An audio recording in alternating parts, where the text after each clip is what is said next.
It's your man Jay Graves, publisher of the JayGravesReport.com. Hey yo, I did a hot joint today called Class. What class?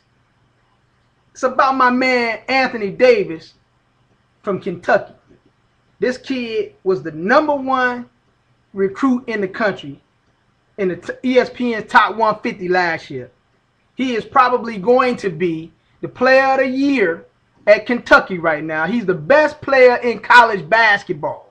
I did an article that says that this kid, if he were my kid, he wouldn't even be in class right now. I know it's a lot of people, upset. I mean, my Twitter page is blowing up, my Facebook page is blowing up, and people are saying, how could you tell your kid not to go to class? Well, let me break it down to you, bruh.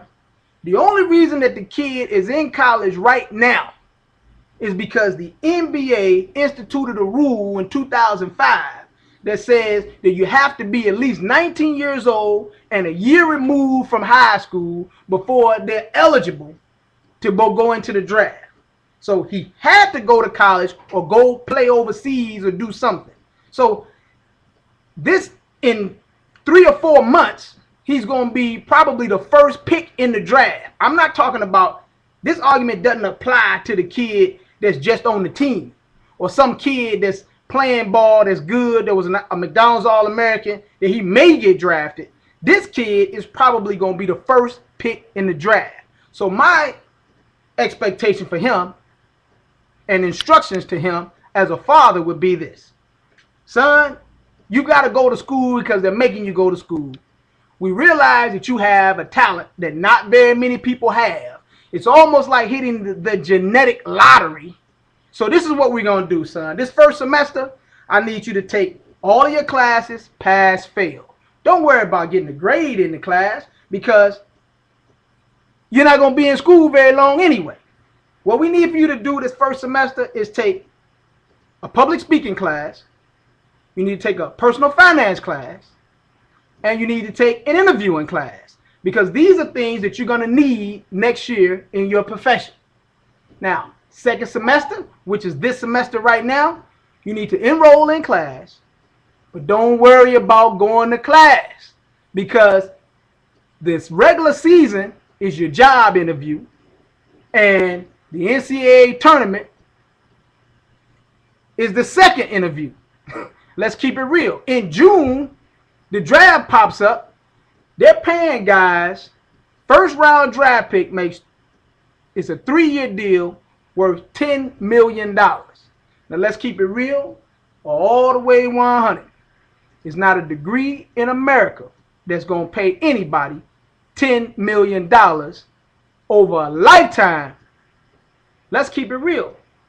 I looked online and started pulling up salaries. Do you realize that an orthopedic surgeon makes $232,000 a year? If that same orthopedic surgeon works for an entire career, 35 years, they would have only made $8.1 million in their lifetime. So now you're telling me that I should look my kid in the face that has that type of talent and tell him, son, you need to go ahead and finish school because you can make probably $1 million or maybe $2 million over the course of your career if you go to college and finish with a degree. The reason I'm telling the kid to do this is because he has a special talent. This applies only to about 7 people in the world.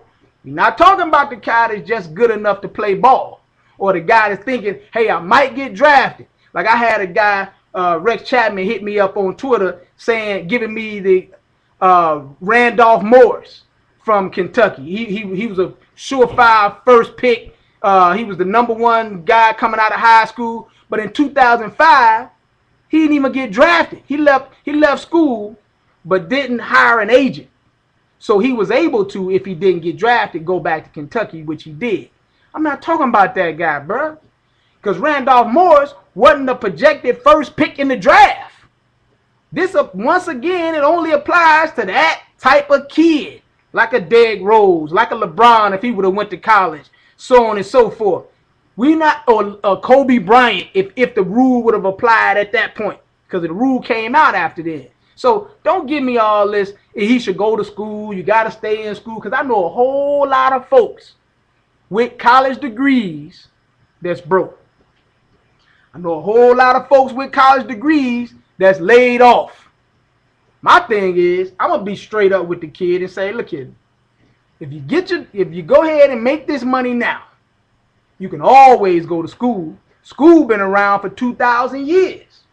But your ability to play this game is only going to last for a short window of time. So you have to take advantage of it.